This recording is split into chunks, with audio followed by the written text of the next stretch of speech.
Good morning, Facebook. How are you? I'm gonna get right into it. I know people will hop on eventually, but oh my gosh, you guys, I'm exhausted. Okay, so yesterday at the Capitol, SB276 was heard by the Health Committee, by Pan's chair of the committee. So it passed 6-2. But here are my thoughts and here are my reflections. So, I came for the day. I live about 2.5 hours away. So I got there around 11:30. There were already hundreds of people there lined up around the halls. So it was a great turnout. All in all, once it started, I would say there were 2,000 people in the halls. There were kids, there were parents, there were kids doing homework, like with their homeschool stuff. It was a beautiful sight. People showed up. Dell was there. So I didn't see some people because I went up. So guys, the best kept secret, if there are more hearings like this, is to go to the 5th floor. On the 5th floor, there is a gallery deck and there's probably about 100 seats. That's where I was. Dell, Big Tree came up there. People, I think the first 100 people got to go into the lower seats, and then there was that gallery seating that I found. Oh my gosh, we were packed with people of like minds. Hi, Lori. Lori, I got to sit next to yesterday. She's a mom of a 19-year-old with severe autism. I mean, we had so much in common. She's a teacher. She flew up from Anaheim. Stories like this, you guys, we are awake. It was a beautiful thing to share our stories to each other. Okay, so at 1:30 there were a couple other bills that had to be heard, but by 2:00, Pan had the microphone. Pan got as much time as he wanted to present the problem. He had his beautiful little chart that he kept referring to about these fake medical exemptions and these bad apples that are selling medical exemptions to get rich. But he presented this huge problem, talked about the measles, talked about public health, had spewed so many lies, and there is no fact checking. So he could say what he wanted. I'll get to that after, but so then the opposition got to their 6 minutes. So they had a couple key experts. There was a doctor, a public health person, and then a parent of an immunocompromised child. And so they got to sit, they had 6 minutes to share whatever they wanted to say. And then the opposition got to go up to the microphone and say, hello, my name is so-and-so, and I support this bill. And guys, if you didn't see this, everyone supporting that bill was in a white coat. It was a med student from UC Davis. It was a doctor. I mean, they had a decent amount, maybe 40, 50 people going up to the microphone, a couple from Southern California. There was maybe one or two parents, and one parent was the head of like Vaccinate California, like Pan's group. So there was no parental support for this bill. It was white coats, paid pharma. I'm sure it was like a have to for these med students to go up there. I'm sure the med students had no flippin' idea what they were supporting. They're just, vaccines, because that's what they're being taught. So I didn't get to have a conversation with any of the white coats. I went right into the gallery, and it was all opposition up there. But I would love to interview a white coat, one of those med students, to see what their biggest fears are and why they would be supporting this bill. Guys, I'm super behind on my messages, my emails, and everything from yesterday. So bear with me. I know a lot of people are messaged me about this. So hopefully this live covers it all.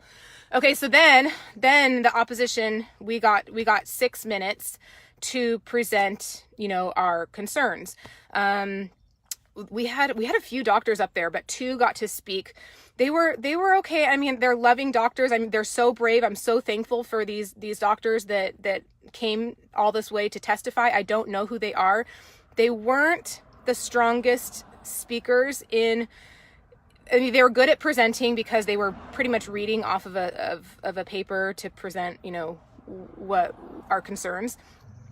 No, nada. But then after the fact, when some of the senators had questions for our opposition doctors, they didn't have the best answers. So I wasn't super impressed with with our opposition, speakers, even though I really am thankful that they were there, because I know they're putting a lot on the line to stand up for our side and our kids. So 6 minutes, it wasn't a long time. They got cut off. And then the 3 hours of opposition, 3 hours, we were going up to the microphone. My name is Elaine Stein. I'm from San Jose, California, and I oppose this bill. That's all we were supposed to say. Some people, said more, and some people shared their story. I'm a mom of a vaccine injured child. I have a valid medical exemption. I have a real medical exemption. My medical exemption was not bought and paid for. And so it was so powerful. So 3 hours, about 3 hours of consistent flow to the microphone. You guys, you showed up. It was amazing. It was so powerful. I'm so proud of California.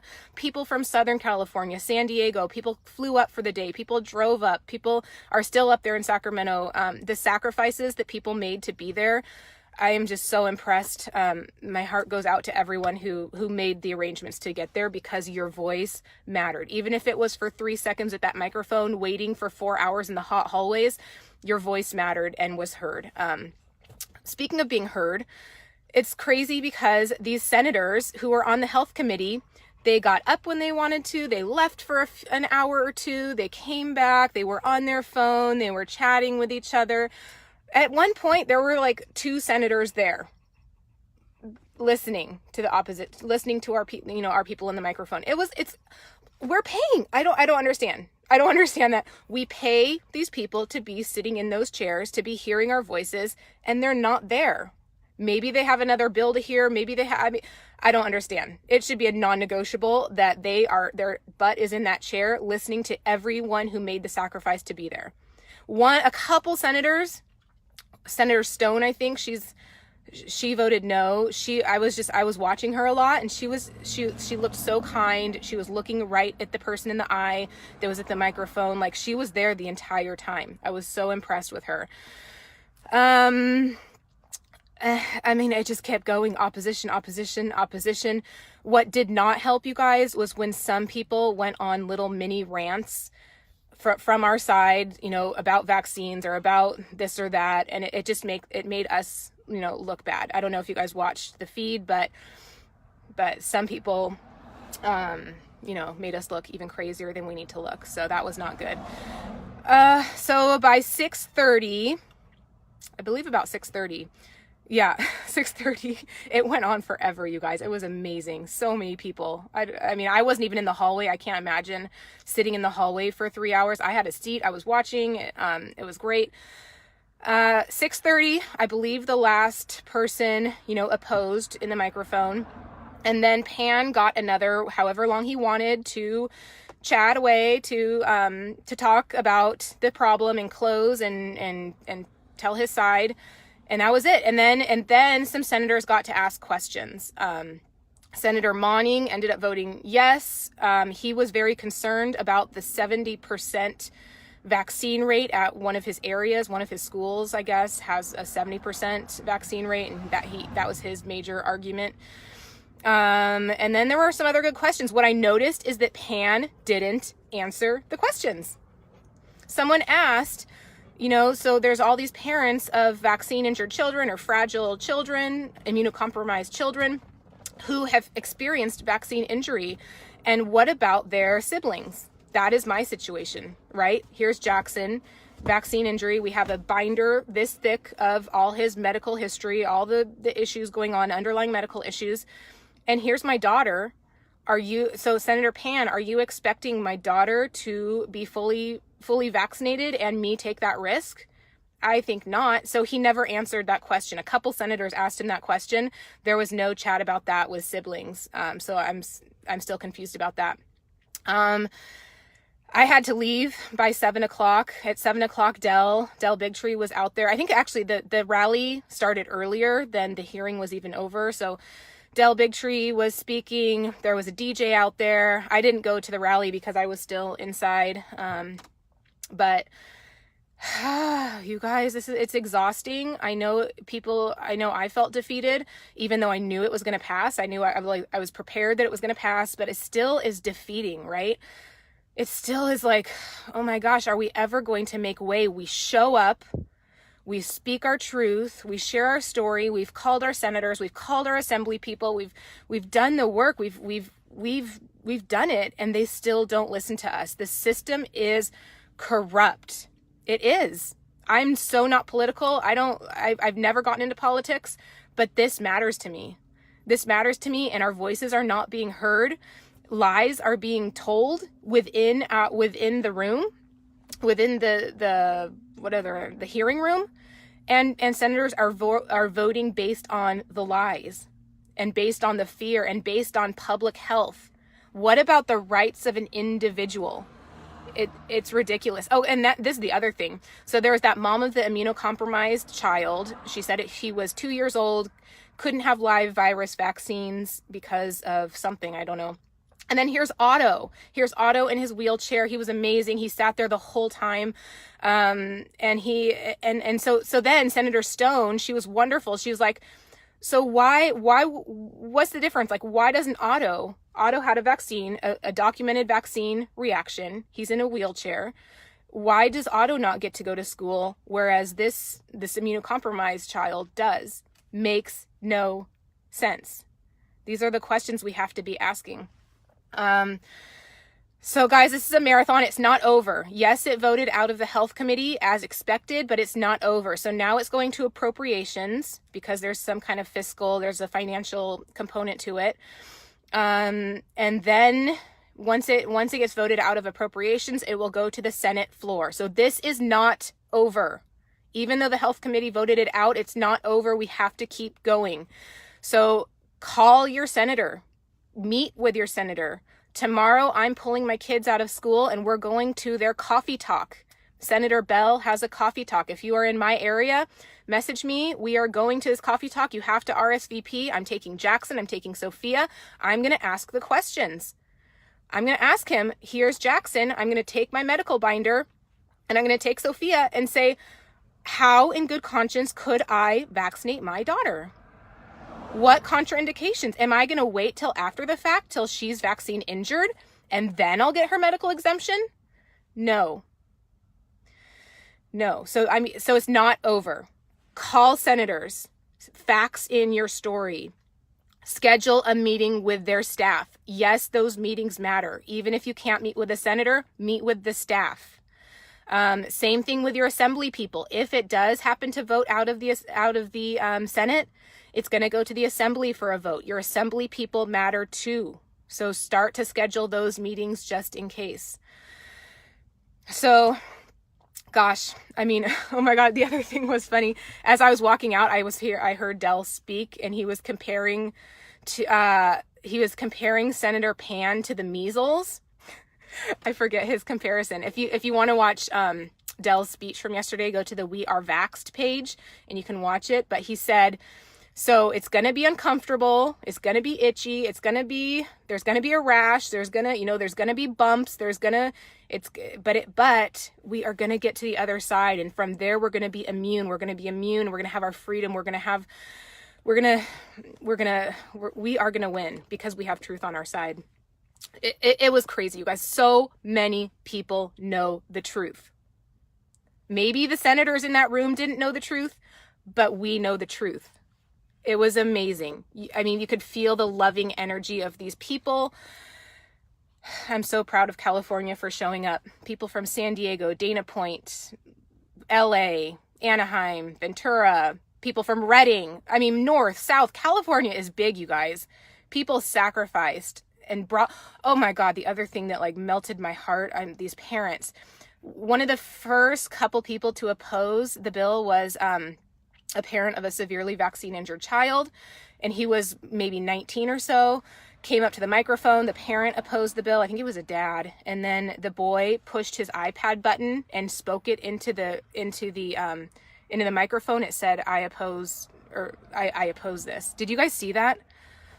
Oh my God. I thought about bringing Jackson. If my husband could have gone, we would have made it a family affair, but the halls were packed. It was noisy. It was all the sensory overload. I couldn't take Jackson, but I knew I needed to be there. Oh my gosh.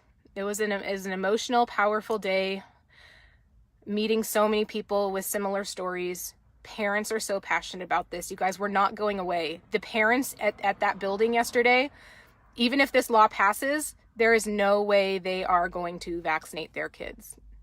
There's no way. So next steps, I pretty much covered them. Next steps are call your senators, schedule a meeting, call your assembly people, schedule a meeting, even if it's with the staffers, send in your letter, send in your story, send in a written statement how this bill would affect you, find out when their coffee talk is, go to their office, just go to their office and just say hi, bring in some muffins, just make your face known.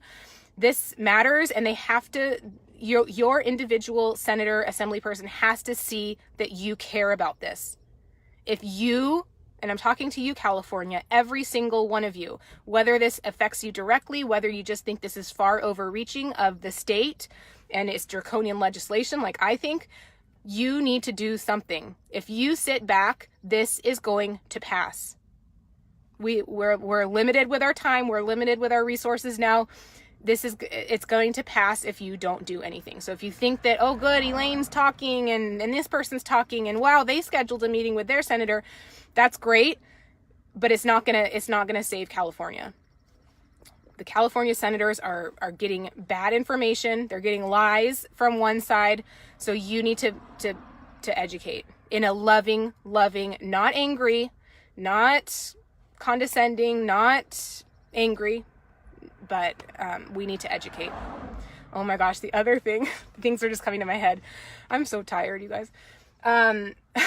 So many, well, it's not so many, but I'd say like a handful, 10 to 20 people wore the Senator Pan liar shirt. And Senator Pan was literally like 10 feet from the microphone. He was just sitting there the whole time. Even the opposition just like a smirk. And one guy even called him out. He's like, I don't appreciate your smirk, Dr. Pan. So many people wore that liar shirt. Oh my God, you guys are so brave. I love it. It was good. I mean, at a couple points, the chair guy, I forget what his name was, asked us to settle down because, you know, at a couple points we were like clapping, we were cheering. We're only allowed to do like silent, like hand flutters that we agree or whatever. But oh my gosh, there were some amazing one-liner comments. There were some funny people. I forget. I wish I'd written them all down. If you guys know them, drop them in the comments. But we were heard in one regard. You know, I think it was so important for us all to see that there were so many people of like minds, similar stories, who will never vaccinate their kids again, whether this goes into law or not. And then in some ways we were not heard, right? The health committee had their vote. They knew their votes from the beginning. It was bound to pass. It's heavily Democratic here in California. And we will see. We will see. I'm very curious to see, you know, some of the other Democrat senators, like, is Ben Allen truly going to vote no? Like, I wonder. All right. So it's not over, you guys. It's not over. So keep doing what you do. Keep speaking out. Keep sharing truth.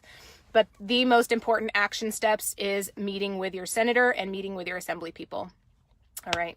I haven't checked comments. So much love to all you guys. It was so great meeting a few of you. I know I kind of secluded myself up there in the gallery on the 5th floor. Gosh, you guys, the 5th floor is where it's at. It was amazing. There was no line to get in. It was just, and then it did pack up, but 5th floor gallery in California at the Sacramento Capitol is the place to be.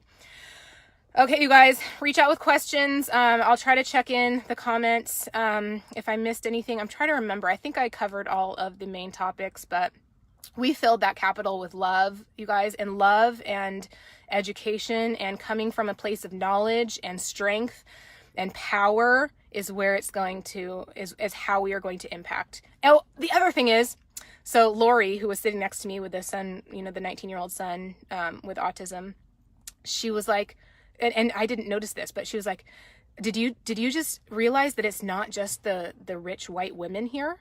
It was so diverse, you guys. A chunk from every walk of life cared about this issue, had a story to tell, went up to that microphone, made the sacrifices to be there.